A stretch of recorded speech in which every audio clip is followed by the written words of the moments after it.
colleagues in Mexico. And thank you for your time this afternoon and evening. Okay, are we ready to begin? Yes. Bueno, muchas gracias. Vamos a comenzar. Vamos a comenzar ahora.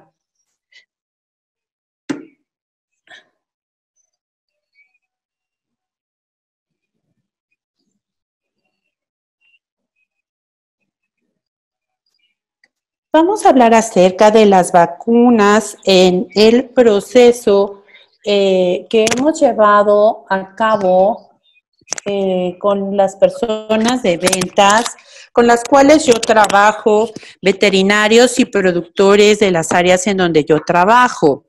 Entonces, la filosofía del ANCO es el concepto de la inmunidad de por vida. ¿A qué nos referimos con eso?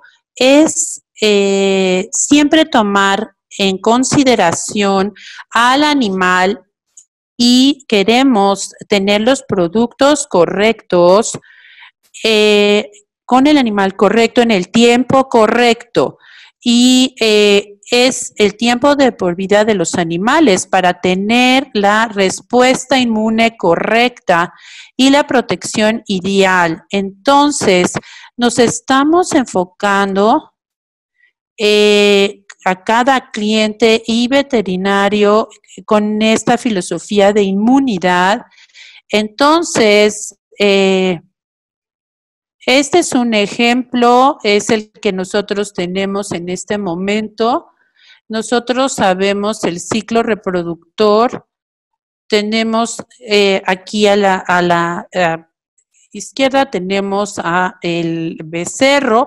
Esa es una parte del ciclo de vida, pero si lo pensamos, estos becerros pueden pasar por diferente forma, pueden regresar al hato reproductor igual que en un establo lechero y algunos van a estar en la parte que van a buscar su alimento, pero estamos viendo que en partes de Estados Unidos donde yo trabajo, que hay un mayor porcentaje de cruzas y estamos produciendo más becerros de engorda, en muchos casos que vaquillas de reemplazo. Entonces es aún más crítico poder tener el mejor desempeño y el mejor apoyo para a nuestros reemplazos, porque tenemos un suministro disminuido de estos reemplazos. Entonces, me gusta ponerlo así. Vamos a empezar con el final. El final para nosotros es tener una vaquilla sana que regrese a su hato para poder producir y tener una excepcional primera lactancia y hacerlo en el momento correcto. Para nosotros va a ser más o menos de 22 a 23 meses típicamente con Holsteins y Jerseys. Con frecuencia un poco menos de eso. Entonces, ¿cómo vamos a llegar ahí? Esto es una vista bastante simplista, pero realmente nos da una imagen bastante clara de cómo se ve el ganado sano. Si lo ven aquí arriba, esa es la resistencia del animal a las enfermedades. Y en la línea gris vemos el desafío de la enfermedad. Y siempre que tengamos un nivel de resistencia que sea significativamente alto, el nivel de desafío de la enfermedad, el animal está sano, está desempeñando bien, está creciendo bien como un animal joven. Y entonces esa becerra va a llegar a una edad productiva, va a regresar al hato de ordeño y poderla reproducir de una manera en tiempo adecuada para las subsiguientes lactancias. Ese es el escenario ideal. Cada vez que tenemos un evento de estrés, empezando con el destete y luego la transición de una becerrera a una situación de corrales, estar ya en grupo.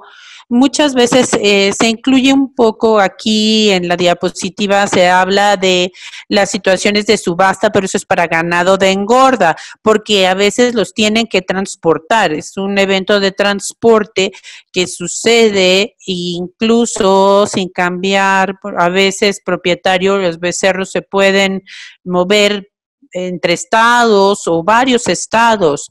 Pero bueno, todo esto obviamente va reduciendo el consumo de alimento y va incrementando el nivel de la secreción de cortisol y el ganado se vuelve más susceptible a cualquier enfermedad. Podemos resolver ese nivel de resistencia fácilmente con algunos pequeños cambios en la vida de esa becerra.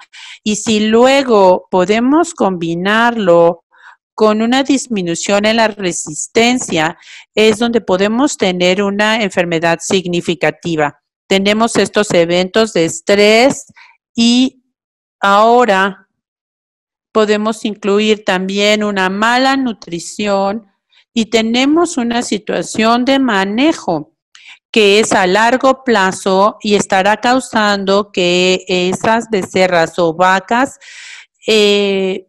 pues tengan que gastar mucha energía para mantenimiento y la probabilidad y la salud de su respuesta inmune va a ser desafiada y reducida.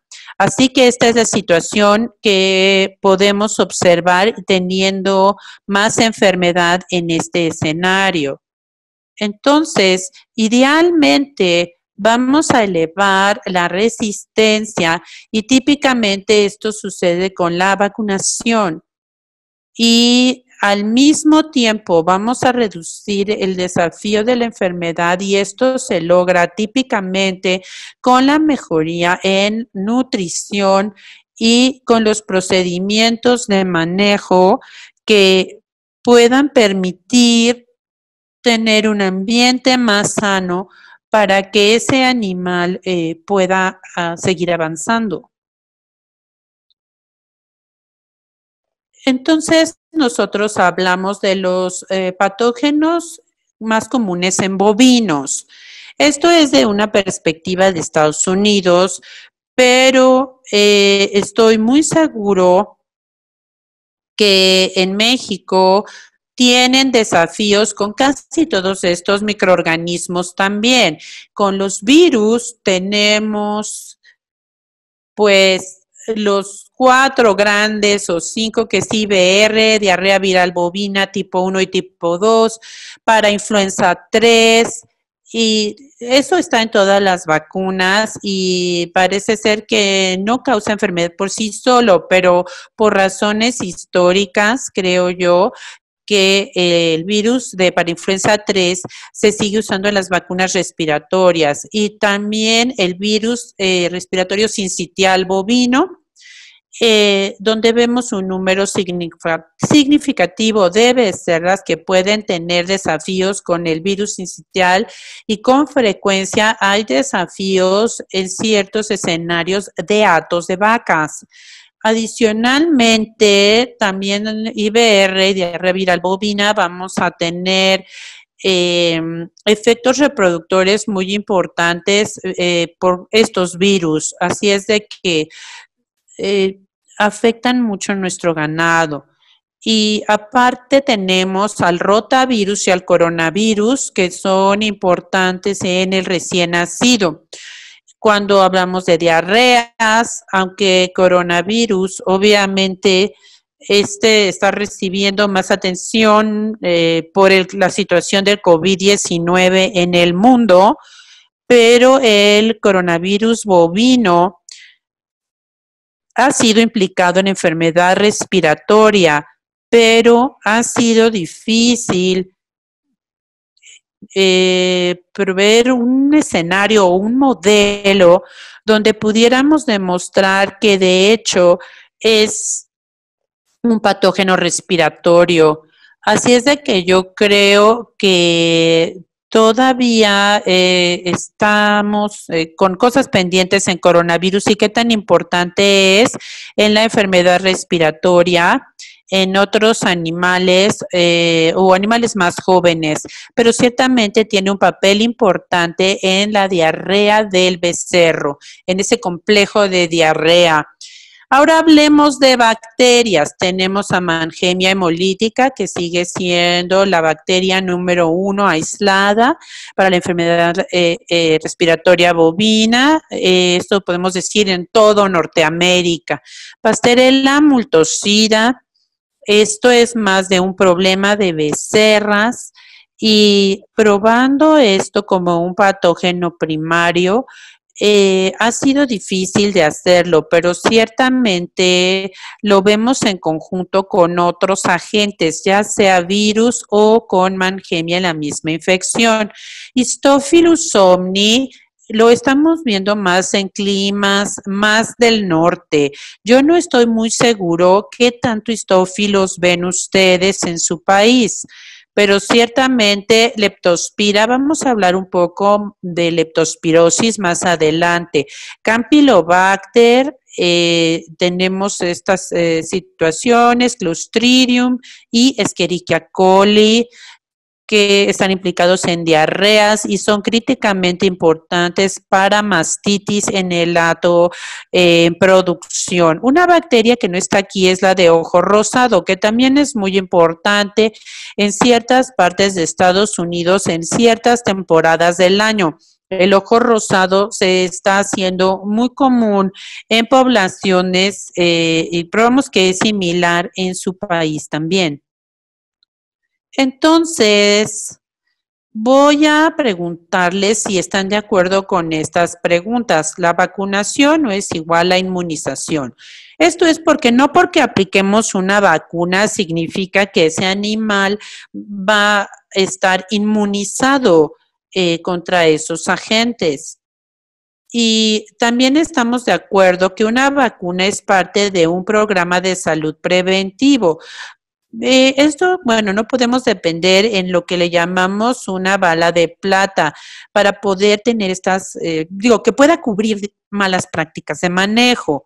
En el punto número 3, sabemos que el ganado en diferentes etapas de producción tienden a tener distintas prioridades en cómo responden a los diferentes agentes que enfrentan.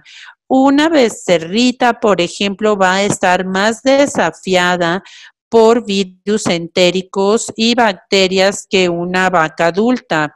Y una vaca adulta podemos ver que puede haber altas dosis de una bacteria a su sistema, pero su sistema las reconoce y ni siquiera vamos a notar que ella estuvo en contacto, pero una becerra de 2 o 3 semanas puede ser un encuentro fatal. Por supuesto, saben que no, un programa de vacunación no es para todos, depende de la región, depende de cada establo y esto no necesariamente se requiere en todas partes. Entonces encontramos variabilidad en diferentes lugares, en lo que son regiones, estados, países. Entonces, tenemos diferentes modos de acción de las vacunas, vías de administración subcutánea, intramuscular, intranasal, oral, intradérmica está aquí, aunque no conozco muchas, no puedo pensar ninguna otra, solamente la vacuna contra paratuberculosis y eso es muy raro, ya casi no la vemos.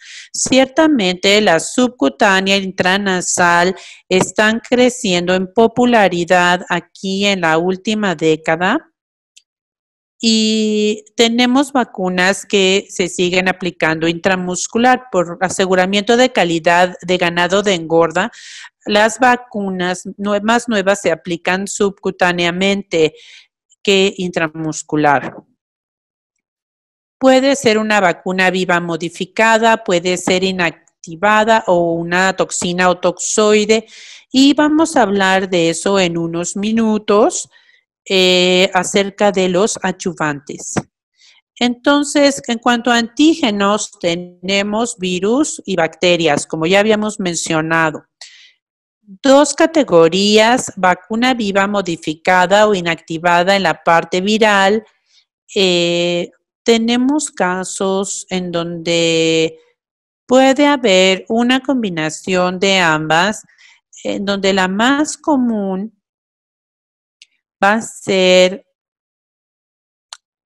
los virus respiratorios y reproductivos, donde hay una BBD inactivada e IBR y la producción de PI3 que será también viva modificada. En Estados Unidos tenemos un producto que se llama Mastercard. Zoetis lo tienes como Cattle Master. Son los ejemplos que yo conozco. No sé qué tengan en su país, pero yo creo que son similares. Pero esa es la mejor situación que hemos encontrado entre los productos con los diferentes virus en una sola vacuna. También hay varios inactivados. Vamos a hablar más específicamente en el concepto detrás de estas dos categorías. En la parte de bacterias, la mayor parte de las vacunas bacterianas son una bacterina. Tenemos que es una suspensión de la célula bacteriana completa y se agrega un adyuvante. Continuando con los antígenos, tenemos a las toxinas. En la vacuna de Mangemia, estamos muy enfocadas en la producción de la leucotoxina, que es lo que hace la infección tan severa, conforme los animales responden a la leucotoxina, que invade a los leucocitos y entonces esto hace que, bueno, viene la mangenia, se adhiere, libera las toxinas, las células que se comen a la mangenia se disuelven por la toxina y entonces son enzimas digestivas muy fuertes y causan una inflamación muy severa. Y luego tenemos endotoxinas. Las endotoxinas son muy importantes. Una de las cosas de las que hablamos, cómo consideramos el uso de las vacunas cuando usamos estos productos. Voy a cambiar un momento y voy a hablar con un poco más de detalle de las endotoxinas. ¿Qué es una endotoxina? Para nuestros propósitos, lo podemos ver como un lipopolisacárido o LPS. LPS es una porción de lo que conforma la pared de las bacterias gram negativas. Las bacterias gram negativas hay varias de ellas. Las predominantes ya había mencionado Mangemia hemolítica, Pasteurella multocida, que yo creo que son las dos respiratorias principales a las que nos enfrentamos. E. coli y Salmonella. Y nuevamente ojo rosado, no está aquí en la lista, pero también la bacteria que produce el ojo rosado es gram negativa y se sabe que en esas vacunas de ojo rosado tenemos un alto nivel de endotoxina y también leptospirosis. Aunque el lepto es una espiroqueta, se considera gram negativa porque la pared celular que tiene y sí tiene el segmento de LPS. Entonces, el lipopolisacárido o LPS es muy importante porque se libera durante el crecimiento bacteriano y también se libera o está disponible o libre cuando el cuerpo empieza a destruir a la bacteria. Son fragmentos de bacterias muertas o de pared celular que pues libera esta endotoxina y es donde vemos los problemas. Entonces, no son tóxicas cuando la bacteria está intacta. Si la célula está completa, el nivel de endotoxina es muy bajo. Y eso es rara vez el caso. porque en una situación de una vacuna, a propósito, estamos creando un producto que sabemos donde vamos a tener algunas piezas de esa pared celular. Y en una infección natural, cuando el cuerpo empieza a responder y a reaccionar, pues bueno, la bacteria muere de manera natural como si estuvieran en su ciclo normal en el animal, se van rompiendo y tenemos la endotoxina liberada. Nosotros pensamos en una vaca lechera con una infección severa por E. coli y la severidad de esta enfermedad no es la infección bacteriana en sí, como sabemos, sino es la respuesta del animal a la endotoxina producida después de que la bacteria ya vivió y murió. Por eso es muy común que se cultive, por ejemplo, hacer un cultivo de leche de una vaca que tenía E. coli, pero no, las bacterias ya se murieron. Lo que está ahí es la endotoxina y el cuerpo de la vaca está respondiendo a la endotoxina. Entonces, la porción de lípido A es la parte tóxica de la endotoxina. Entonces, ¿qué hacen estas endotoxinas? Sus efectos se ven mediados por macrófagos, que son leucocitos, y que liberan mediadores inflamatorios a las citocinas. Aquí, definitivamente ahora las citocinas con lo de COVID-19, se habla todo el tiempo de la tormenta de las citocinas y en algunos casos hay una severa respuesta al COVID. Y las citocinas, la tormenta de citocinas es lo que vemos como la porción reactiva de una endotoxina. De manera muy similar y tenemos varias citocinas, por ejemplo, el factor de necrosis tumoral alfa, interleucina 681, mandan mensajes, vamos a crear fiebre, vamos a crear más inflamación, reclutan más para la respuesta inmune y las proteínas de la fase aguda como la aptoglobina son liberadas por el hígado. Estos mediadores son pirógenos porque van a inducir fiebre y inducen también la producción de prostaglandinas, que también es inflamatoria por naturaleza.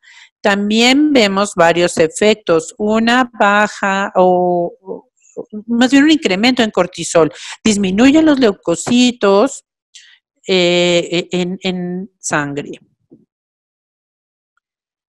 Esto es un diagrama de lo que sucede. El hígado es un órgano muy importante en la respuesta endotóxica. Y nosotros tenemos un número muy grande en esta cadena. Los animales pueden deprimirse, pueden estar caídos, pueden ir hasta la muerte. ¿Cuáles son las implicaciones a los veterinarios? Y yo creo que eso es el punto de la presentación, porque esto es importante para nosotros. El dar más de 1 gramo al mismo tiempo puede resultar, bueno, hay que saber que las vacunas tienen un potencial de endotoxinas y no podemos agregar demasiada endotoxina. Típicamente, yo estoy bien si se está dando dos productores potenciales de endotoxinas, siempre y cuando no se esté dando otro producto con ellas, si están bien aisladas o no. La mayor parte de las vacas pueden manejar 2, las becerras es más seguro dejarlas en 1. Entre más joven sea el animal, el cuerpo pequeño, su sistema inmune puede ser todavía inmaduro, podemos avasallar ese sistema inmune con tanta endotoxina y no sabemos exacta la carga de la endotoxina. Entonces, el manejo si la vacuna ha sido expuesta a temperatura extrema, tanto a calor como a frío, si congelamos lo que se pretende ser una bacterina de células completas, ¿sabe qué hacen los cristales del hielo? Las rompen en pequeños pedazos. Entonces, se puede afectar el nivel de la endotoxina. Y de manera similar, si la vacuna está muy caliente, también puede desnaturalizar su estructura y puede causar un incremento en las toxinas. El clima cálido, el estrés calórico, nosotros sabemos que las vacas y las becerras ya están teniendo ciertos desafíos con varios de las proteínas de la fase aguda, solamente con la respuesta al estrés calórico. El doctor Lance Baumgart de la Universidad de Iowa ha estado haciendo mucho trabajo en ganado y en cerdos y ha demostrado que el LPS, o sea, el lipopolisacárido, que es lo mismo que la endotoxina, los animales con estrés calórico tienen una cantidad elevada de las proteínas que se unen al lipopolisacárido. Ese es un indicador de que hay un exceso de LPS. Entonces, el estrés calórico y la endotoxina van de la mano. Los animales pueden responder a la endotoxina, pero algunos no pueden responder tanto y pueden, en algún grupo, en el mismo grupo, para algunos es fatal, pero las vacunas pueden variar enormemente en la endotoxina en la vacuna, incluso en el mismo lote de vacuna, eso varía en cada frasco, el manejo es muy importante. Quería estar seguro de que habláramos un poco de las endotoxinas en particular, porque es un tema muy importante, específicamente ahorita que hace calor. Las vacunas muertas es una masa antigénica grande y nosotros tenemos que pensar en la vaca lechera, las vacunas muertas, al menos con las virales, IBR y diarrea viral bovina, un alto margen de seguridad es muy importante. Las vacas gestantes en particular, las vacunas muertas o inactivadas son muy seguras. No importa lo que habían tenido antes, si no conocemos su historia, la vacuna muerta siempre es segura. Los adyuvantes son muy importantes. Hay diferentes tipos de adyuvantes. Los de depósito son los más comunes. Tenemos que hay dos tipos primarios, de los basados en aluminio o aceite y agua.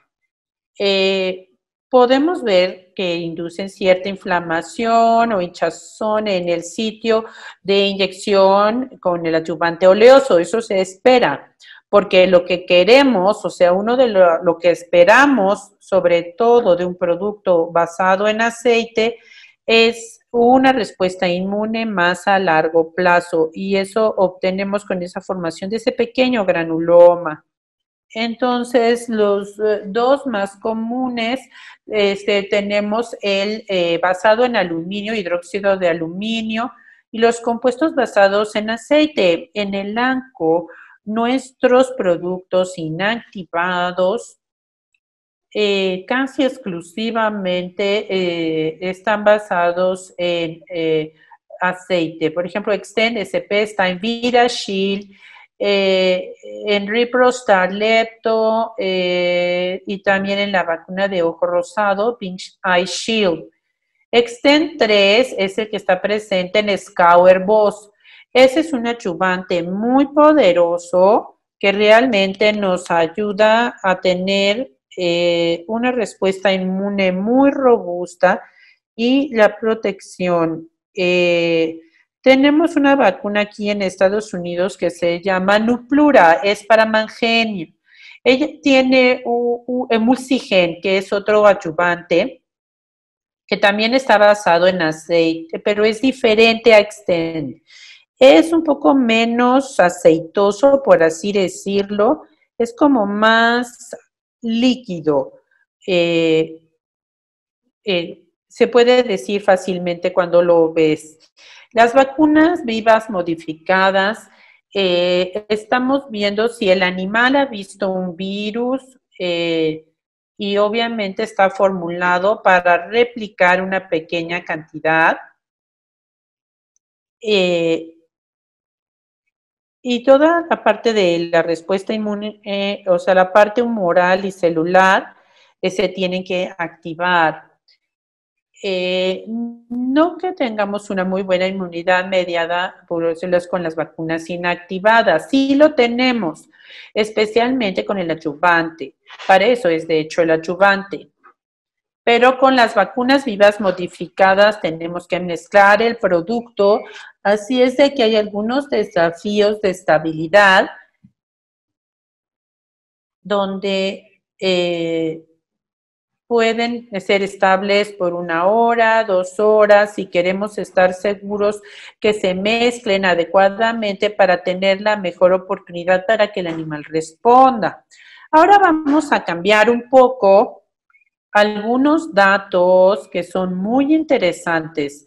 Esto es de vacas de engorda, pero debo decirles que estamos en el proceso de evaluar esto en una situación de ganado lechero, porque todavía tenemos un estudio que se está llevando a cabo y esperemos que pronto ya tengamos datos en una situación similar aquí. Pero este es un trabajo que se hizo en la Universidad de Dakota del Sur con el doctor George Perry y su grupo.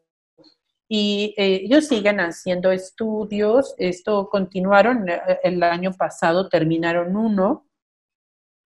Pero el trabajo fundamental fue hecho del 2013 al 2016.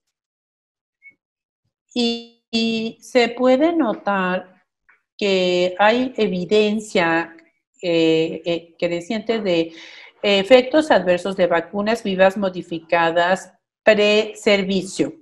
Entonces les voy a mostrar algunos datos que se obtuvieron de el estudio de 2016 y 2017 hecho por el doctor Perry y su grupo en la Universidad de Dakota del Sur. Cuando se estaban comparando las vacunas vivas modificadas y las inactivadas pre-servicio. Son datos del estudio del 2016.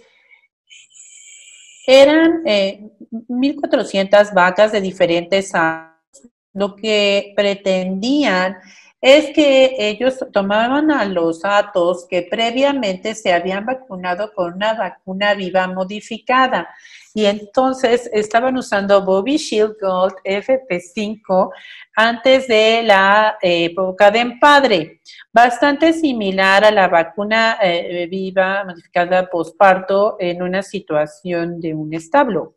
Entonces, tomaron a estos atos que estaban en el programa del Viva Modificada, las dividieron en 3 grupos.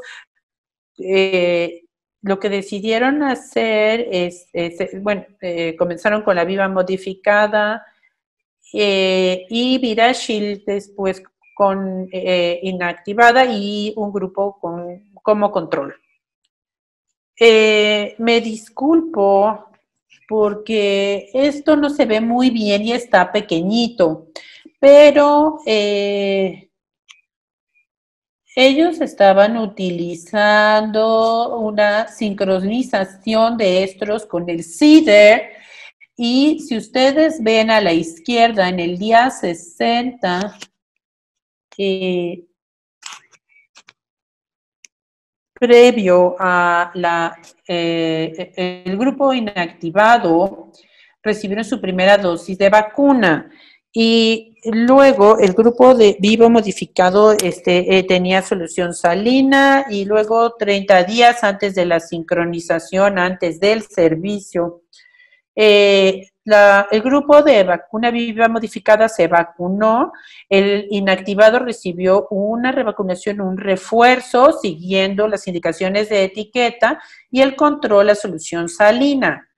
En lo que era, bueno, sirvieron a todas con inseminación programada, CIDR-Zinc, y nosotros vimos que fue 46.5% de tasa de concepción en el grupo de ViraShield, y con Bovishield fue de 40 y 43.3 con la solución salina.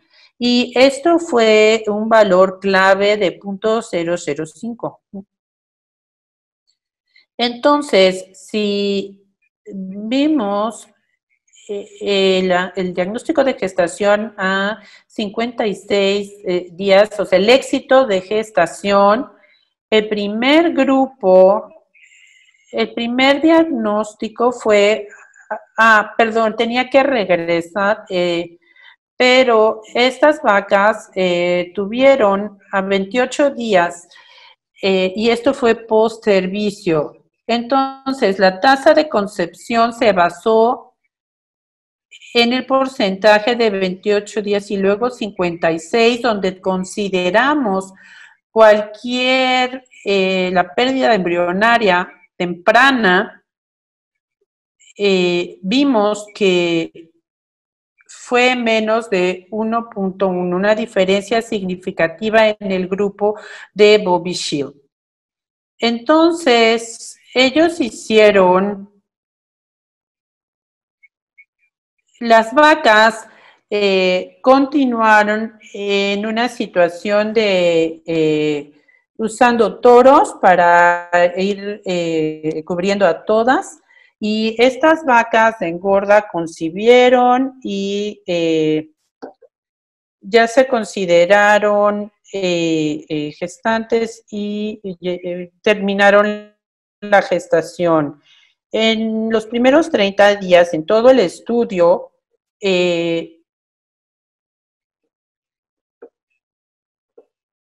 fue significativo, más de 30 días. En toda la época de partos hubo una diferencia significativa. Entonces, ¿qué fueron los aprendizajes clave? Cuando estamos aplicando una vacuna antes del servicio, ViraShield mostró un incremento en la tasa de preñez en comparación con Bovishield. El porcentaje de partos fue mayor en esas vacas, o sea, toda la producción de becerros fue mayor en el grupo de ViraShield. Un mensaje clave aquí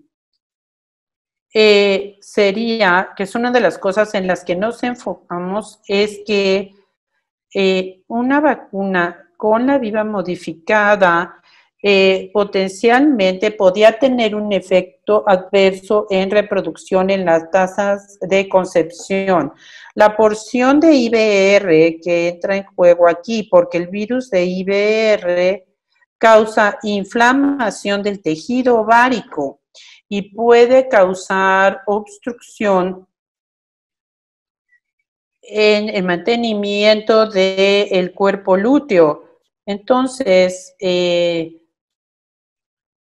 se han hecho investigaciones en Dakota, el laboratorio de Dakota del Sur, viendo que la inflamación con IBR, incluso potencialmente de una vacuna demasiado pronto o muy cerca más bien a la reproducción, puede causar problemas y regreso a la ciclicidad de esas vacas. Así que tenemos que estar seguros que estamos hablando que se quiere usar una vacuna viva modificada, estén de 45 a 60 días previo al servicio con la vacuna viva modificada. Sentimos que 30 es un periodo muy corto de tiempo y se incrementa el riesgo de problemas si se hace eso cerca del servicio. Vamos a cambiar un poco y vamos a hablar de leptospirosis por unos minutos. Es importante, hay que hablar un poco de esta enfermedad en particular. La leptospirosis bovina, nosotros sabemos que es una infección bacteriana zoonótica. Entonces, la gente puede contagiarse. Así es de que uno de los investigadores de Lepto-Harjo, doctora Carol Lynn, cuenta la historia de cuando ella se infectó en su laboratorio con la cepa de Harjo bovis haciendo investigación. Así es de que es muy posible que las personas se infecten. En algunos países, de hecho, en Australia,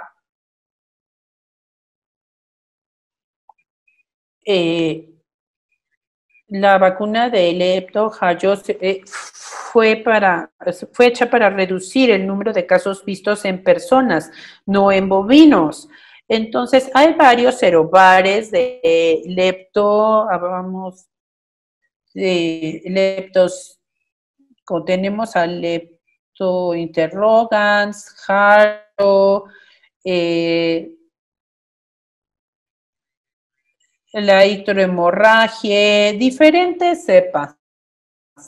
Y aquellas que no son específicas del hospedador, que pueden circular con otros hospedadores, causan abortos y mortinatos. Pueden afectar a las vacas en el último trimestre. Lepto-Harjo es el bovino es el hospedador de esa cepa y va a causar más una situación de infertilidad y muerte embrionaria temprana, ineficiencia reproductiva. Entonces, los hospedadores de mantenimiento pueden ser reservorios, animales silvestres y las ratas, que son importantes vectores de lepto. Tuve un par de situaciones cuando estaba yo en la práctica donde diagnosticamos lepto no Harjo, pero pensamos que era pomona. Se diagnosticó en un establo y tenían una infestación de ratas muy fuerte. Y ese cerdo se estaba vacunando con una vacuna de lepto, pero realmente tuvimos que declararle la guerra a las ratas y eso ayudó a eliminar el problema. Hay una transmisión de ida y vuelta entre estos hospedadores, esto es muy alto, el contacto directo con orina infectada, con placenta, vemos una mayor incidencia de lepto siempre que hay ama, o sea, si por ejemplo cuando se está lavando el establo hay un alto nivel de lepto o cuando están en cierta pastura o agua corriente va a haber una mayor incidencia de infección con lepto. Y el lepto persiste por un tiempo prolongado cuando hay condiciones cálidas y húmedas. La mayor parte de su país tiene esas condiciones de húmedas y cálidas, así es de que el ambiente para el lepto puede ser muy favorable.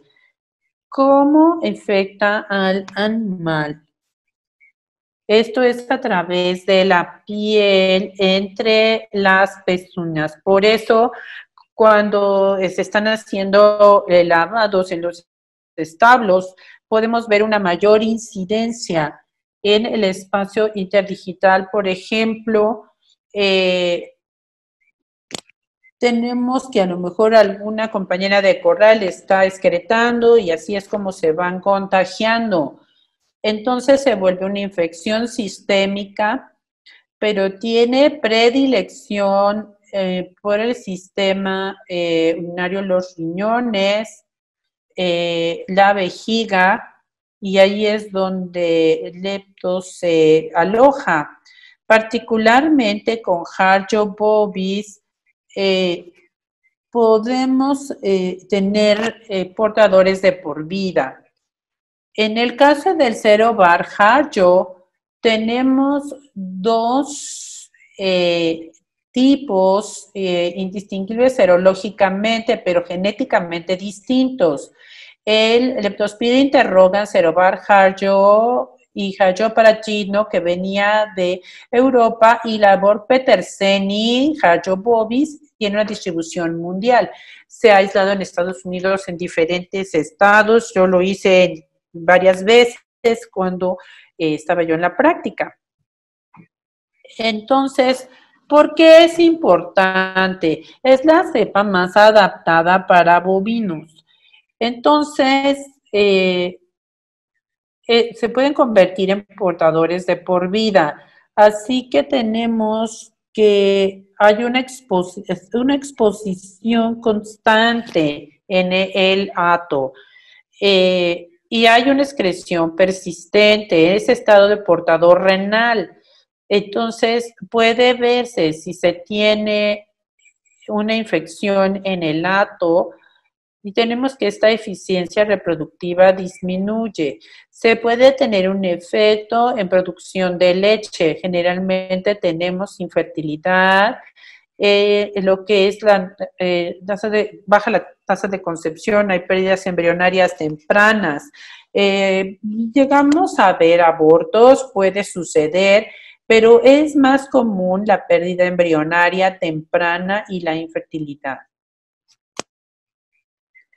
Ahora vamos a cambiar y vamos a hablar de vaquillas. De hecho, nos queda poco tiempo. ¿Quieren que me detenga para las preguntas y respuestas?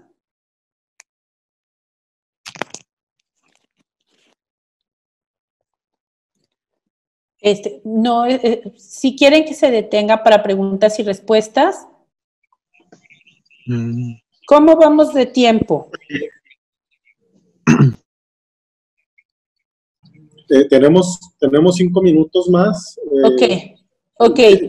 Para completar la presentación. Ok. Sí, We have 5 minutes. We have 5 minutes. Yes. No, if you want, you can continue. Yes.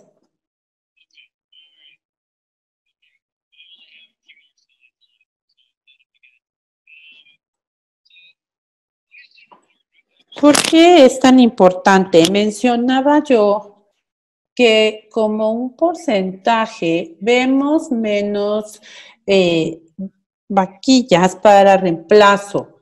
Entonces, siempre ha sido muy importante estar sano, pero se ha vuelto más importante para nosotros realmente hacer un trabajo excepcional de mantener a nuestras vaquillas sanas para que regresen al hato. Así es de que estos son unos datos que uno de mis colegas del ANCO recopiló. Esto fue de 25 hatos y esto fue hace algunos años, del 2016. En este periodo de 2 años, esto se diagnosticó por más o menos a los 65 días de edad. Había una incidencia de 41% a un nivel de 37. Realmente había un rango muy amplio donde teníamos un 68%, esto con un caso de neumonía, y después había un hato que tenía un 7%, que era difícil de creer que no se estaba diagnosticando. Y cuando nosotros vemos la enfermedad respiratoria, al menos en nuestro país, es que esto era como 250,000 de vaquillas. Aquí podemos ver un pico a los 38 días Y aquí vemos un segundo pico a los 3 meses de edad, que es un periodo de tiempo donde se estaban agrupando en números más grandes, a lo mejor pasando a un grupo de 8 o 12 a un grupo mayor de 20 o 40 o más. Eso es lo que vemos con enfermedad respiratoria. Y a los 120, 130 días ya no vemos eso. Son los primeros casos de neumonía. Entonces, ¿cómo vamos a llegar ahí? Un animal sano comienza con la toma de calostro. Si tenemos un buen calostro con buenos anticuerpos, tendremos la cantidad adecuada para poder tener 4 litros en las primeras de 2 a 6 horas, maximizar la transferencia pasiva. Pero los anticuerpos se empiezan a bajar 5 minutos después de que se absorben. Entonces, podemos ver que se detiene la inmunidad cuando esa becerra tiene de 5 a 12 semanas de edad. Y entonces es muy importante mantener el desafío de enfermedad lo más bajo posible, porque el nivel inmune natural de la becerra va bajando por varias semanas hasta que ella se vuelve estable y puede responder por ella misma para desarrollar su propia respuesta inmune. Entonces, en el sistema de monitoreo de salud de Estados Unidos, esto fue en el 2014 y se vio que la morbilidad acumulada o cualquier estado de enfermedad por nivel de proteína sérica, entonces el grupo A va a ser la línea azul, que es mayor de 5.4 gramos por decilitro de proteína total, y se ve que tuvieron una tasa de enfermedad mucho más baja que el grupo que tenía 5.1. Y en el grupo C se consideró una falla total de la transferencia pasiva. Y para el día 16, ya casi todas ellas habían tenido cierto problema de diagnóstico de enfermedad, una mayor morbilidad con esas becerras que tenían un nivel más bajo de IgG después del nacimiento. Entonces, las razones para las fallas de la vacunación es un adecuado manejo de la vacuna, combinando vacunas en una sola jeringa. Afortunadamente ya no vemos mucho de eso, pero puede ocurrir si no entrenamos bien a las personas. Si la temperatura no se controla, es muy importante, especialmente esta época del año donde hace calor. Todos los refrigeradores no son iguales, asegúrense que sea adecuado. No mantengan las vacunas en la puerta. Esa es la mejor práctica, porque las puertas se abren todo el tiempo y hay fluctuación de temperatura. Hay que alejarlas del sol, mantenerlas en la hielera. Hay que limpiar las jeringas después de su uso. No hay que utilizar, por ejemplo, 2 horas las vacunas vivas modificadas. Hay que mezclarlas conforme las necesitan. Y recuerden que es normal 10 a 30% que los animales no van a responder a una vacuna en un día dado. Entonces, se pueden obtener dosis múltiples para el momento en que ese animal tiene 1 año, pues al menos vamos a tener una buena respuesta a esa vacuna. El estrés, una mala nutrición pueden causar una mayor incidencia de falta de respuesta. Entonces, o muy poco tiempo o mucho tiempo entre las dosis, entre los refuerzos, por ejemplo, con bacterinas. Hay algunos animales donde queremos una serie de 2 dosis y solo reciben una. Mezclado inadecuado, un avallazamiento de la carga de patógenos. Son muchos factores de las fallas de vacunas. Creo que ya me acabé mi tiempo. Entonces, buena higiene, recuerden, buena nutrición. Siempre es importante tener un programa adecuado de vacunación y entrenamiento. Eso es algo muy importante también. Entonces, con eso terminamos. Muchas gracias y si tienen alguna pregunta, adelante.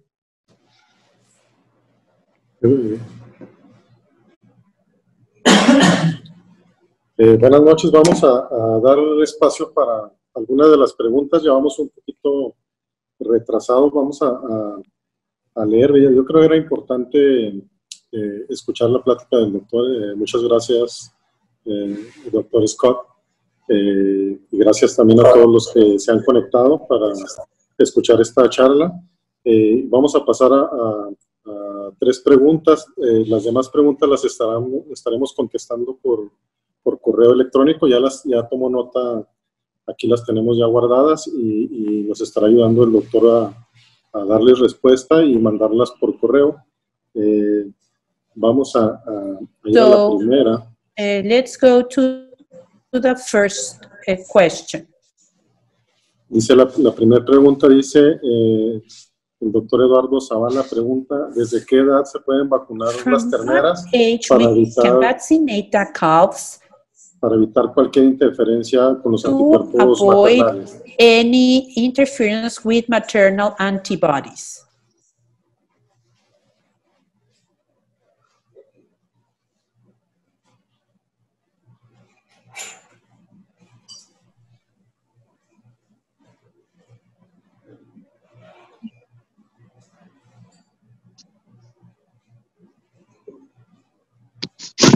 Con la resistencia de anticuerpos maternos. Se han hecho muchos trabajos al respecto y es una gran pregunta por eso.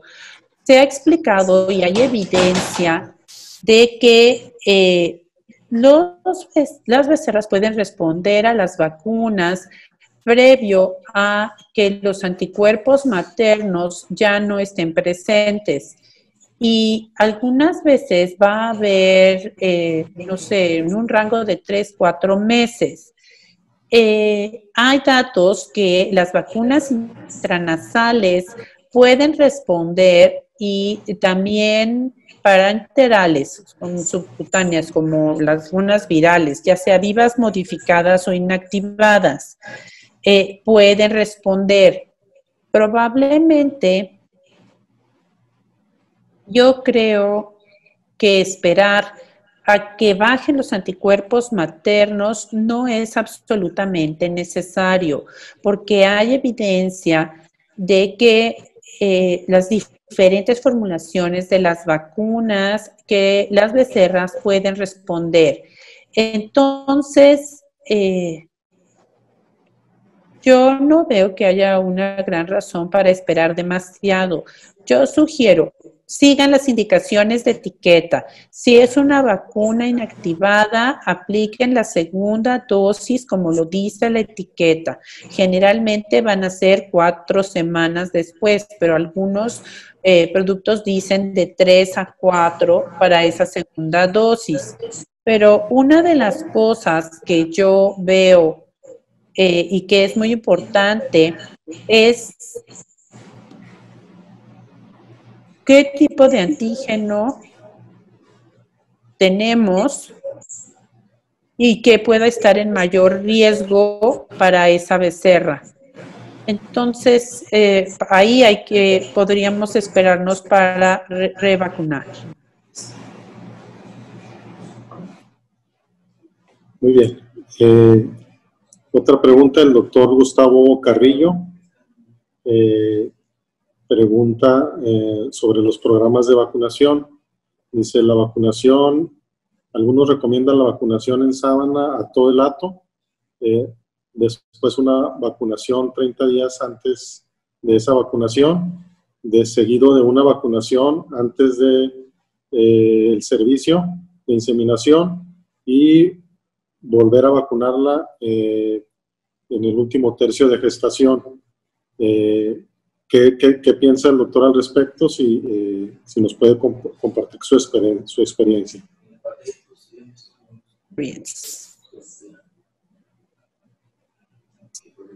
Entonces, muy bien.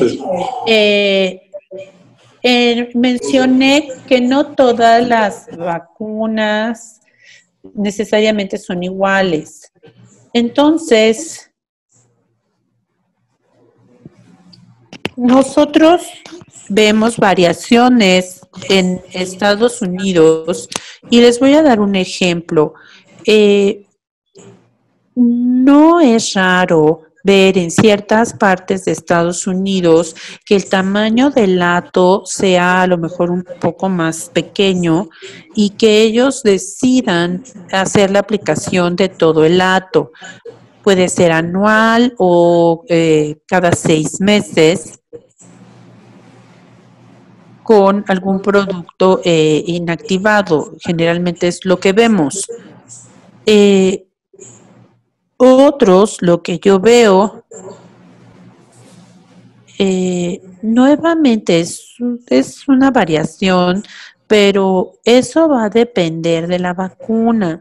Ciertamente, con una vacuna de mastitis, por ejemplo, la J5, esto tiene que aplicarse de acuerdo a la etiqueta, que es al final de la gestación, un régimen de 2 a 3 dosis dependiendo del producto. A lo mejor 2 dosis al final de la gestación y una vez que el sistema inmune está funcionando adecuadamente, unas 3 semanas posparto. Para las virales, para IBR, diarrea viral bovina, etcétera, yo veo una mezcla. Veo que hay programas posparto donde se aplica la vacuna viva modificada a todas 3, 4 semanas posparto. Y hay algunos datos que mucha gente están como repensando eso. Y otras veces es que se da una inactivada en el periodo seco. Y hay buenas razones, como mencionábamos, los anticuerpos maternos. Debemos de esperar un refuerzo de estos anticuerpos presentes en el calostro. Y eso es un excelente momento para dar esa vacuna. Entonces, eso es independiente del tamaño del hato. Así es de que todas pueden ser efectivas. El punto es estar segura que demos productos, aquí las indicaciones de etiqueta, si es inactivada, hay que aplicar 2 dosis la primera vez que este animal sea vacunado y luego se tendrá que dar este refuerzo si es viva modificada, pues hay que actuar como lo indica el producto. Hay mucha variación porque depende de los antígenos que estamos trabajando. Espero que eso haya ayudado en esa pregunta o al menos les da ideas para considerar. Muy bien, muchas gracias, doctor. Última pregunta para dar ya paso a la siguiente charla. El doctor Mario Orlando Reyes le pregunta, ¿cuánto dura la euforitis provocada por la vacunación con IBR?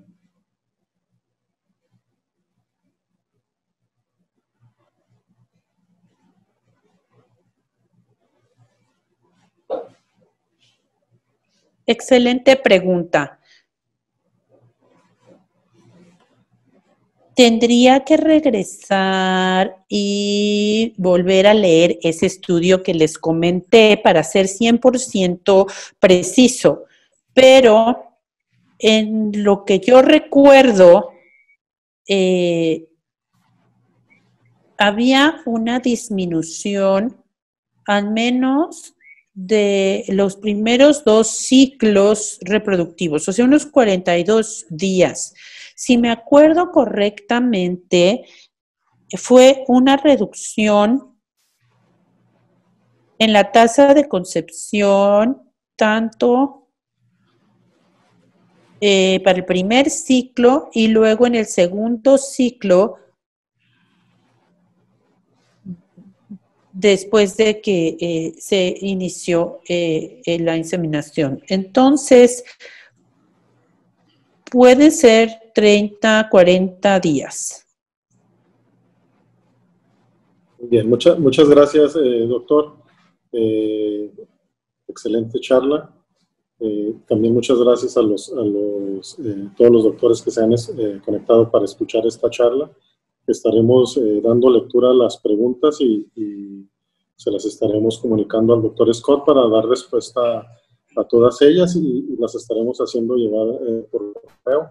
También recuerden que la charla está siendo grabada y será compartida a través de YouTube. Más adelante, al final de estas conferencias, estaremos pasando los links para que puedan conectarse y volverlas a revisar estas charlas. Damos espacio al doctor Sakarain para la presentación.